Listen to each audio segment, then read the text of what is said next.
their open borders, their 40-year high inflation. You know, you're spending $1,000 more a month just to live than you had to spend at the start of the Biden administration. Their war on fossil fuels. I mean, all these policies of theirs, all their ideology is weakening America and emboldening our enemies, which has set the world on fire. Have you had enough of it? Are you ready to fix it? Well, the good news is we can elect President Trump, who has a record of fixing things. He has the policies, and we know he does because he enacted them before: lower taxes, less regulations, no more wars. And what President Trump does not get enough credit for is the complete realignment of our politics. Have you noticed now that Democrats are the party of the elite? They're the ones that have all the billionaires. President Trump has made the Republican Party the party of the working men and women of America that make this country great.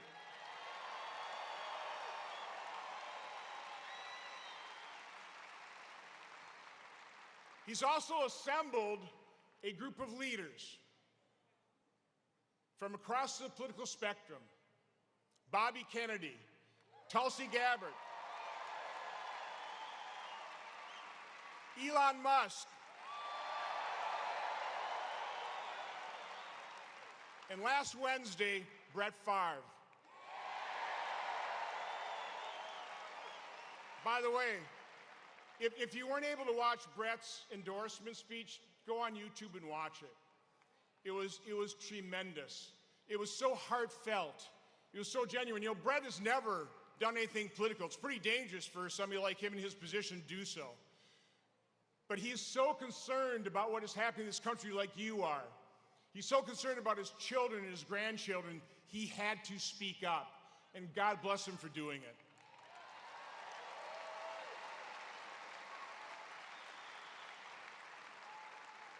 So again, I don't know what Brett's prior politics were. I know what Bobby Kennedy's, Tulsi Gabbard's were. Again, I don't necessarily agree with everything that they believe in. They don't agree with everything that we believe in. But this is what we have all in common, is these are individuals that love this country like we do, like President Trump does. They're smart people. They're very smart people. They also recognize that it is the Democrat Party and Democrat leaders that are the threat to our democracy. Not us, them.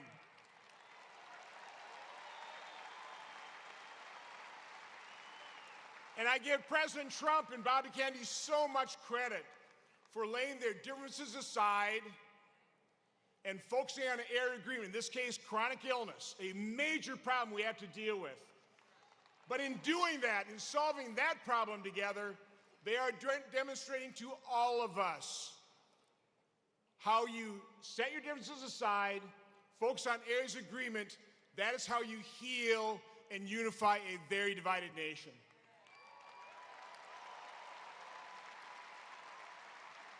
I was at an event on Tuesday with Bobby Kennedy and Tulsi Gabbard, probably about 1,000 people in Madison. And Tulsi got up and she just asked the crowd, now, how many of you are either Democrats or former Democrats? About half the audience raised their hand. I was so grateful to see that.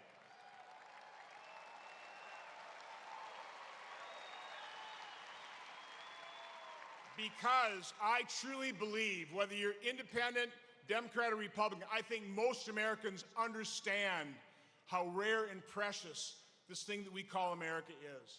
They understand that it is our solemn duty to preserve it for future generations.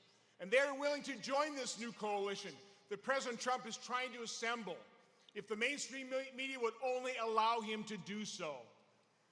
But assembling this coalition of people who love this country, who have the capability of fixing it. And of course, who else is going to fix it other than men and women who actually work? That's what we've got going for us.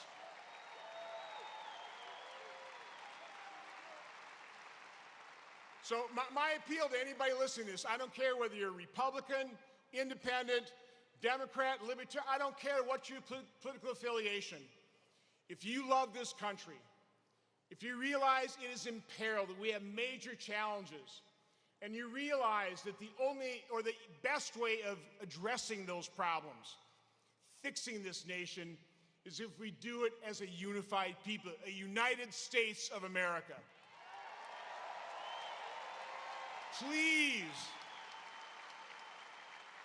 Please join us. Please join us and make America great again. God bless all of you. God bless President Trump, and God bless America.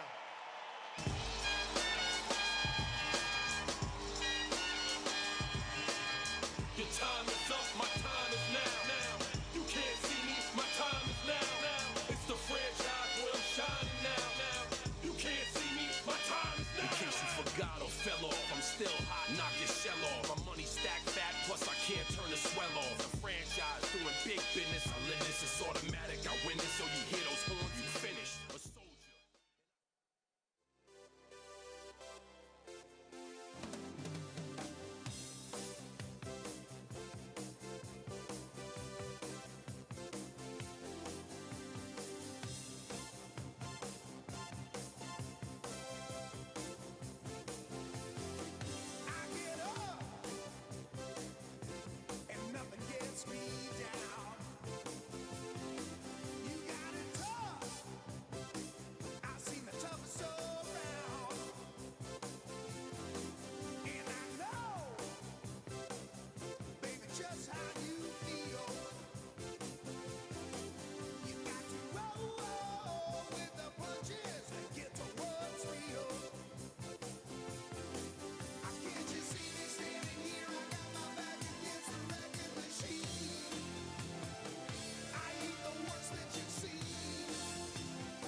call me. I'm a soul man. I'm a soul man. I'm a soul man. I'm a soul man. Got what I got the hard way, and I'll make it better each and every day. So honey, don't you fret, 'cause you ain't seen nothing yet. I'm a soul man. I'm a soul man. Craig Steve, I'm a soul man. I'm a soul man. Ha! Listen, was brought up on a side street. Got out of love before I could eat. I was educated from good stock. But I started loving, I just can't stop. I'm a soul man. I'm a soul man. I'm a soul man. I'm a soul man. Well, grab the rope and I'll pull you in. Give you hope and be your only boyfriend, yeah.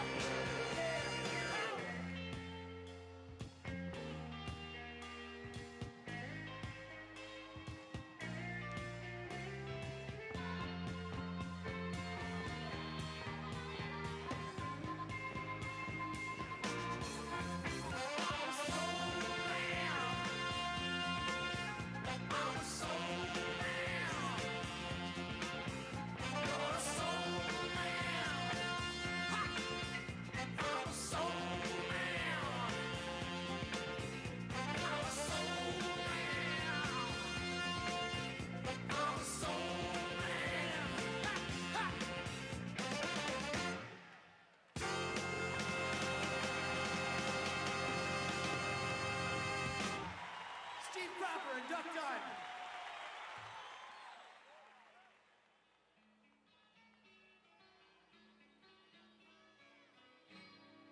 All the leaves are brown and the sky is gray. I've been for a walk on a winter's day.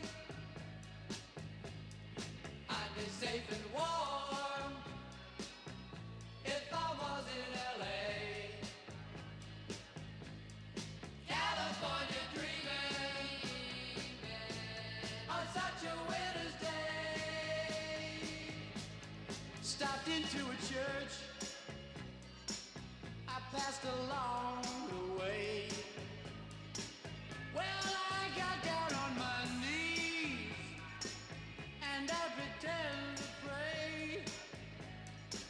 You know the preacher like the cold. He knows I'm gonna stay. California dreaming on such a winter's day.